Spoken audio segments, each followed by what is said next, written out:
안녕하세요. 반갑습니다. 한국보험보장연구소의 고정수장입니다. 2019년 4월 3일 신문 배달 시작하도록 하겠습니다. 좋아요와 구독 많이 부탁드립니다. 자, 오늘은 보험 관련 뉴스부터 이야기하도록 하겠습니다. 자, 변액보험 기사 오랜만에 보입니다.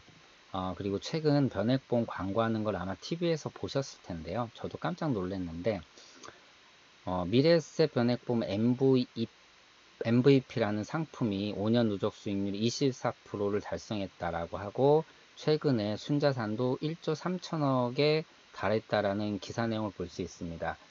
아시다시피 변액보험은 납입한 보험료의 일부 사업비를 제외하고 주식과 채권 등의 유가증권에 투자하는 실적배당형 상품이죠. 근데 이 상품의 가장 큰 특징을 꼽자면은 초장기적인 상품이다 보니까 그 자산 배분과 그리고 적립금 이전이나 펀드 변경 같은 것들 이제 동등한 용어이긴 한데 이러한 부분들이 큰 매력적인 상품인데 실제 대한민국 변액보험의 펀드 변경률은 1에서 2%에 불과하다라는 부분이 가장 큰 맹점이었죠. 그래서 이러한 부분들을 전문 자산관리사가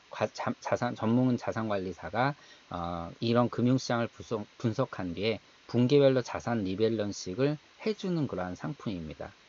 처음에 가입할 때 고객이 주식과 채권의 투자 비중 정도를 이야기를 해주면 성향을 이야기해주면 그거에 맞춰서 분기별로 자산을 일임하는 형태인 거죠. 굉장히 좋은 상품이라고 저는 개인적으로 생각을 하고요. 이를 통해서 뒤에 기사에도 나오겠지만 우리는 퇴직연금 기사에서도 같은 내용이 나오는데요. 굉장히 비슷한 내용인데 결국 누군가가 좀 제대로 잘 관리를 해주길 바라는데 그러한 어떤 소비자의 성향을 잘 반영한 상품이라고 생각을 하고 수익률 또한 잘 나와서 다행입니다. 저도 지금 변액보험 강의를 시작을 했습니다. 사실 1편을 찍어놓고 아직은 업로드를 하지 않은 상태인데 조만간 제 변액보험 강의도 많이 들어주시기를 바랍니다. 자, 영업에 관한 좀 좋은 기사가 또 있습니다. 이분 유명하시죠? 정몽구 회장이 내가 찾던 직원이다라고까지 직접 전화까지 했던 그러한 분인데 이분이 올해 이제 급여와 상여금을 합친 금액이 현대기아차 최고 경영자 연봉을 뛰어넘은 바로 최고의 영업맨입니다. 25년 만에 누적 판매 대수를 1만 대를 돌파했고 1년에 400대를 팝니다. 그러니까 하루에 한 대 이상을 판다라는 거죠. 어마어마한 건데 이분이 어떻게 영업을 하냐고 보면은 일단 새벽 3시에 기상을 해서 아침에 조간신문을 챙겨본다라고 합니다. 네, 운동도 늘 하고 있고요. 그리고 오전 7시까지는 영업정으로 출근한다라고 합니다. 새벽부터 움직이지 않으면 하루가 너무 짧다라는 저도 매우 공감 가는 말씀을 하셨고요. 그리고 이전에 기사에서 기사거리가 된 게 바로 그거였죠. 어떤 고객을 이제 감동시키기 위해서 차 한 대를 팔기 위해서 무려 46번이나 방문을 했다라는 얘기가 나오죠. 이분이 10을 벌면 오는 고객에게 다시 돌려준다는 마음가짐을 지켜왔다라고 하는데 우리 보험 설계사는 이렇게 하게 되면은 철컹철컹 안 되겠죠. 농담이고요. 그리고 경락손해 아시죠? 사고가 나면 사고를 통해서 중고차 가격이 하락하는 것을 이 약관에서 이제 보상해주는 그러한 손해인데 그 특약인데 이 경락손해 특약은 다 아시다시피 2년, 그러니까 차량 연식이 출고 2년 이내라는 조건이 있습니다. 그런데 요번에 그 K7 차량 충돌 사고가 났고 그게 1833만 원 수리가 나왔습니다. 2016년 8월이거든요. 사고가. 그래서 경락손해 청구를 했더니 이것이 받아들여지지 않았다. 그런데 나는 이것을 받아들일 수 없다라고 해서 소송을 해서 결국은 대법원에서 현대상에게 이 소비자에게 300만 원을 지급할 거를 권고를 했다라는 내용입니다. 그래서 여기서 저는 이제 자동차 보험에 대해서는 많은 부족하지만은 여기에 보시면 통상 손해라는 게 있고 특별 손해가 있는데 이번에 이 경락 손해가 특별 손해에서 통상 손해로 좀 규정이 됐다는 게 매우 중요한 것 같습니다. 그러니까 통상손해 일반적으로 우리가 뭐 이렇게 받아올 수 있는 어떤 그러한 손해고요. 특별 손해는 매우 이렇게 받기 어려운 그러한 쪽에 속해 있던 그러한 손해인데, 이것이 통상 손해로 바뀌었다라는 게 아무래도 가장 큰 이 기사의 핵심인 것 같습니다. MVP 펀드 얘기 다시 한번 나오고요. 그리고 차보험료 인상 얘기 또 나오네요. 벌써부터요. 아시다시피 가동연한이 늘어났죠. 65세로요. 이 부분도 반영이 돼야 되고, 그리고 한방춘하요법의 건강보험 이제 그 급여화 되면서 실질적으로 자동차 보험회사에서는 과잉진료에 대한 우려로 보험금 청구가 늘어날 것이라고 예상을 하고 있고, 다 아시다시피 그 표준 정비 요금이 인상되는데 아직 반영이 다 안 됐다라는 얘기죠. 이것이 반영이 되면 또 보험료가 오를 수밖에 없다라고 해서 손해보험사가 늘 이야기하는 그 어려움을 이 기사에 담겨져 있습니다. 그리고 보장 컨설팅 할 때 한 번쯤은 그 체크해 볼 만한 기사가 있는데요. 연령대별로 어떤 보험을 가입하면 좋을지에 대해서 이렇게 나열을 해놨는데, 눈여겨볼 만한 게 간병보험에 대한 이야기들이 조금 더 그 집중되고 있는 부분이 눈에 보입니다. 네, 보험 관련 기사는 여기까지 마치고요. 그 다음에 국내 경제 이슈를 좀 보겠습니다. 뒤의 공포, 디플레이션의 공포에 대한 이야기가 오늘 신문 기사를 거의 다 장악을 했는데요. 아시다시피 경기는 인플레이션 지향을 하죠. 다시 말씀드리면 내가 자산을 취득하게 되면 뭐 주식을 사면 주식 가격이 오르는 것을 바라고요. 그리고 부동산을 사면 부동산 가격이 오르는 걸 바라지 누가 떨어지는 걸 바라겠습니까? 그래서 경기는 어느 정도 뭐 인플레이션을 지향을 하죠. 뭐 하이퍼 인플레이션 이런 것들이 아닌. 그런데 최근에 이제 그 통계청이 발표한 3월 소비자 물가 동향에 따르면 올해 1분기 물가 상승률 0.5%, 1월부터 지속적으로 0포인트대 물가 상승률을 기록을 했습니다. 가장 큰 요인으로는 뭐 아시다시피 이제 유가 하락이죠. 유가가 하락이 됐다라는 부분과, 그리고 관리 물가라고 해서 뭐 고등학교 급식 같은 거 이런 것들이 이제 지원이 되면서 정부 지원이 늘어나면서 물가가 하락이 됐는데, 이런 것들이 어느 정도 이제 그 다시 제자리를 찾게 되면 뭐 다시 물가가 1%대로 올라갈 거라고 정부에서는 얘기는 하고 있지만, 실제 뭐 어제도 말씀드렸듯이 수출 증가율은 4개월째 마이너스고요. 그 2월 산업활동 동향에서는 생산, 소비, 투자 이 세 가지 트리플 감소 현상이 나타났습니다. 결과적으로 물가라는 것은, 다시 말씀드리면 물가는 뭐 가격이라는 건 어떻게 결정되냐면 수요와 공급에서 결정이 되고, 수요가 많아지면 가격이 오르는 것이고, 이것이 인플레이션. 이제 수요가 줄어든다라는 건 결국은 소비 투자가 감소하게 돼서 악순환, 경기 악순환이 발생될 수 있다라는 거죠. 이러한 우려들이 커질 수 있다라는 것에 대해서 매우 뭐 반복된 내용이네요. 우려의 목소리들이 커지기 때문에 지금 계속 지속적으로 많은 기사들이 나오고 있는 것 같습니다. 그리고 뭐 국가부채 1700조인데 또 추경하느냐, 여기서 뭐 늘 국가부채 얘기하면 늘 나오는 얘기가 아시다시피 연금 이제 그 보조해 주는 거죠. 900조에 달한 연금 보조, 공무원 연금이랑 군인 연금 보조해 주는 얘기들 지속적으로 나오고 있고, 공무원 연금 그 개혁 단행했을 당시에는 굉장히 연금 그 보조액이 줄었다가 그 다음에부터 또 90조대로 엄청나게 올라갔다라는 뭐 기사들 한번 보신 적 있을 겁니다.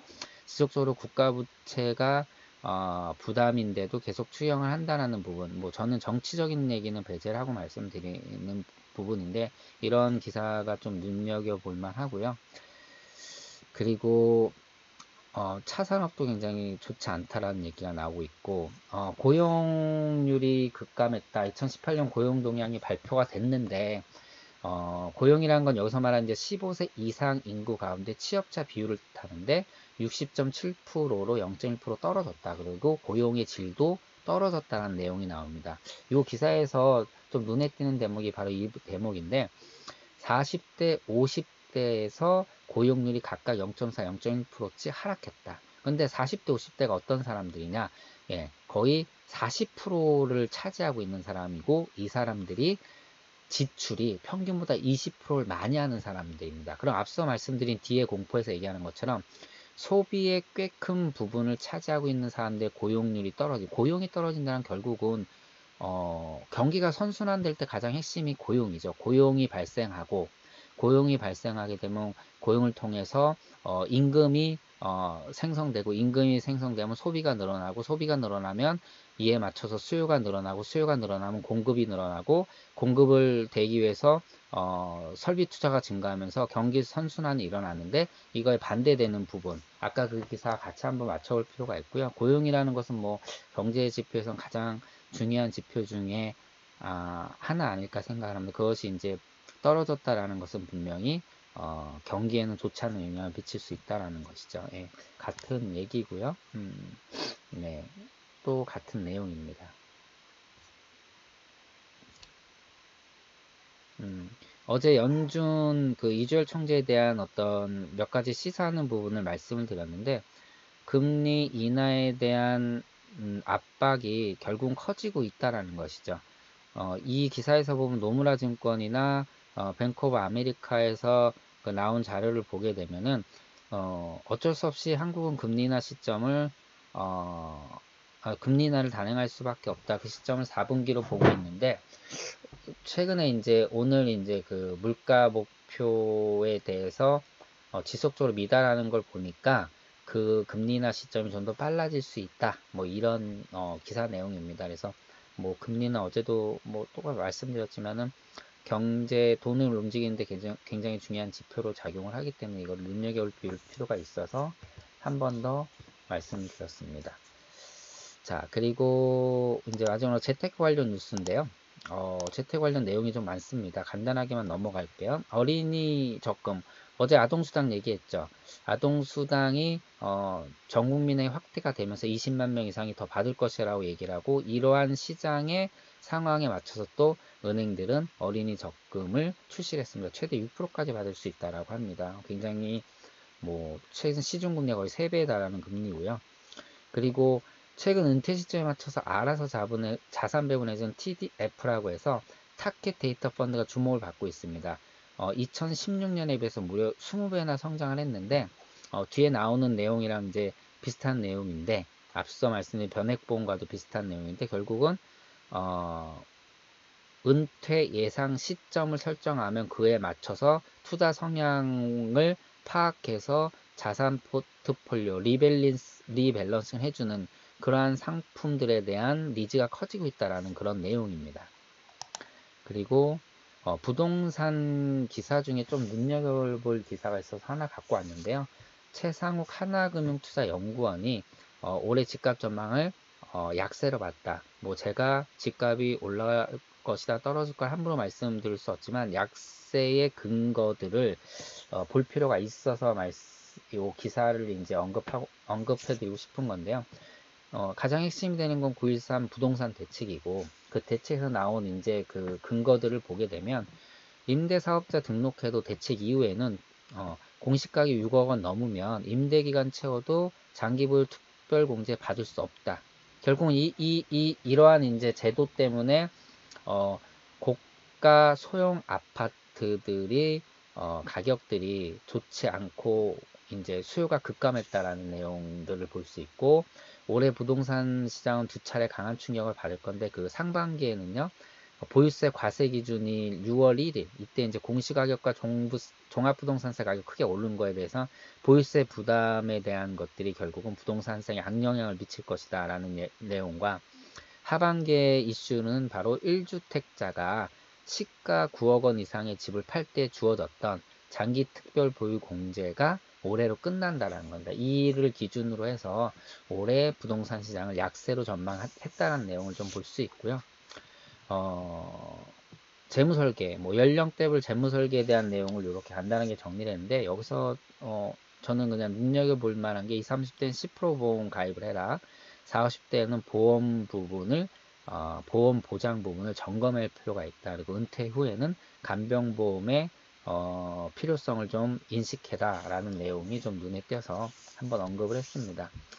그리고 어제 말씀드린 거랑 뭐 같은 내용이죠. 뭐 요즘 은행에 가십니까? 저도 은행 언제 갔는지 모르고요. 과거 모든 빌딩의 1층을 차지하던 은행들이 지금은 잘 보이지 않고 있죠. 뭐 이제 이 금융을 활용하는 트렌드가 완전히 변동이 됐다는 건 아실 거고요. 그래서 이러한 시장의 변화를 반영하는 것이 바로 이러한 어플리케이션의 등장입니다. 그래서 이런 시장이 지속적으로 커질 것이라고 보고 있습니다.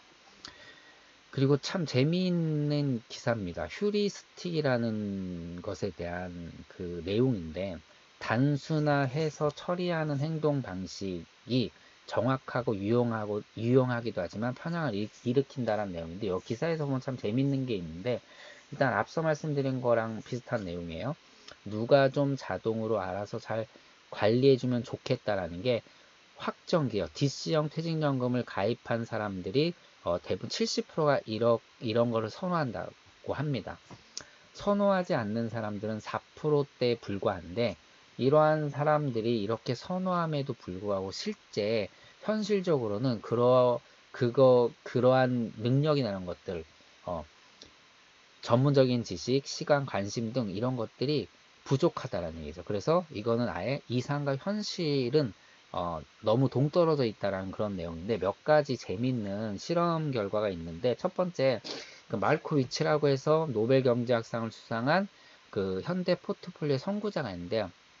이 사람이 이걸로 노벨 경제학상을 수상할 정도이고 현대 포트폴리오의 선구자 역할을 할 정도면 퇴직연금에 대한 포트폴리오를 얼마나 멋있게 짰을까라고 했지만, 결국은 결과는요, 주식과 채권을 50%씩 투자라고 말 그대로 단순하게 투자하는 게 가장 뭐 좋은 방법이다라는 그런 이 결과가 나옵니다.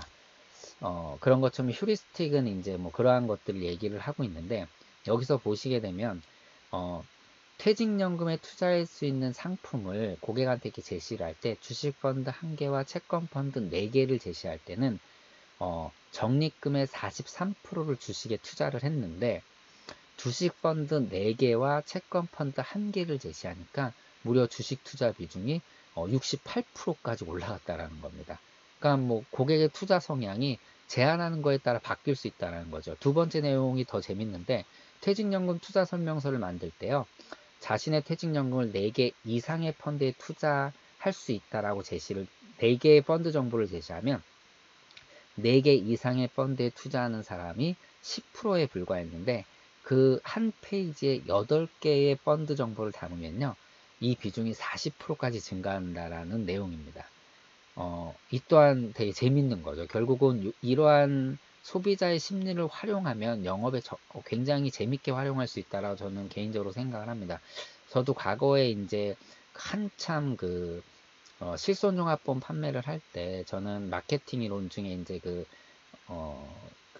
잼을 이용한 마케팅을 활용을 해서 했었는데, 뭐 넛지 마케팅이죠. 결국은요, 제가 상품을 아예 쫙 펼쳐놓고 이 중에 하나를 콕 집어서 줄 때 고객이 선택을 잘하는 그러한 내용들을 듣고 이거를 영업에 활용했던 그런 기억이 나고요. 그리고 이제 401K라고 해서 뭐 1978년도에 도입된 미국의 대표적인 DC형 그 퇴직연금 제도인데, 뭐 이 제도가 도입되고 미국에 이제 그 다우존스가 엄청나게 뭐 올라갔다란 뭐 그런 내용들이 있었죠. 뭐 그런 기억이 좀 나는데, 여기서 보면은 2년간 자산 배분을 한 번도 바꾸지 않은 가입자가 이 조사를 해보니까 80%에 달한다라고 한다라는 거죠. 근데 여기서 이렇게 재밌는 게 뭐냐면, DC형 가입자들이 기존에 들어간 적립금이 있고 향후에 또 계속적으로 들어오는 적립금, 납입금이 있지 않습니까? 이거에 대해서 별도의 심적 회계 기준을 사용한다라는 겁니다. 그러니까 기존 적립금에 대해서는 자산 배분을 새로 조정할 거냐라는 거에 대해서 떨어지는 것에 대한 두려움이 있으니까 자산 배분을 꺼리는데, 이와 달리 새로 향후 추가되는 적립금, 납입금에 대해서는 이러한 이제 기준점이 없다 보니까 자산 배분을 자산 배분 조정을 부담스러워하지 않는다라는 그런 내용이 참 재밌는 것 같습니다. 이런 것들을 활용하게 되면 고객 영업할 때는 참 재밌게 활용할 수 있다라는 생각이 듭니다. 뭐 금이라는 것이 이제 대표적인 원자재 투자 중에 하나인데, 원유라는 상반되는 개념의 이제 투자재죠. 이 투자재는 뭐 아시다시피 호재보다는, 뭐 호재는 거의 호재에 작용하지 않고 악재에 작용을 하죠. 뭐 예를 들어서 뭐 저는 기억나는 것이 이제 그 트럼프가 당선됐을 때 그 당시에 금값과 달러가 올랐다는 그런 기사들이 기억이 나는데, 악재 영향을 많이 받는 그러한 그 원자재죠. 그래서 최근에 이제 글로벌 경기에 대한 여러 가지 공포 분위기가 조성이 되다 보니까 올해 금값이 수요가 늘어나면서 3.3% 올 거라는 그런 기사고요.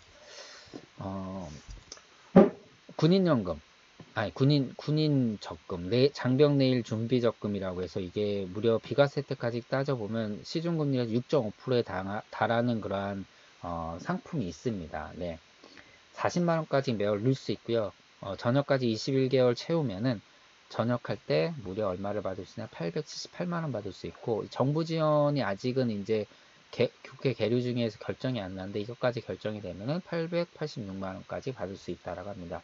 6.5%면 엄청나죠. 그리고 우리 이제 주택 청약 종합저축이 있는데, 이게 청년층 내 집 마련을 위한 청약 통장이 별도로 있습니다. 그래서 주택 청약 종합저축보다는 무려 1.5%나 높은 금리를 주고요. 뭐 아시다시피 소득공제 240까지 됩니다. 근데 이 통장에 가입할 수 있는 그러한 조건이 완화가 됐습니다. 원래 29세까지였는데 34세까지로, 그리고 군복무에 따르면 군복무 기간 빼고 34세까지 가입할 수 있다. 뭐 이게 이러한 저축 상품이 있다라는 것도 좀 눈여겨볼 필요가 있고요. 주택연금 뭐 제도 개편된 거에 대해서는 지난번에 한번 언급을 했고, 어제 외국인 투자에 대해서 뭐 환율과 관련해서 이야기를 드렸습니다.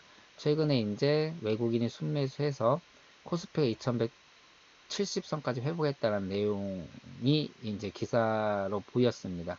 결국 외국인 순매수가 주식시장의 가격을 끌어올렸다는 얘기고요.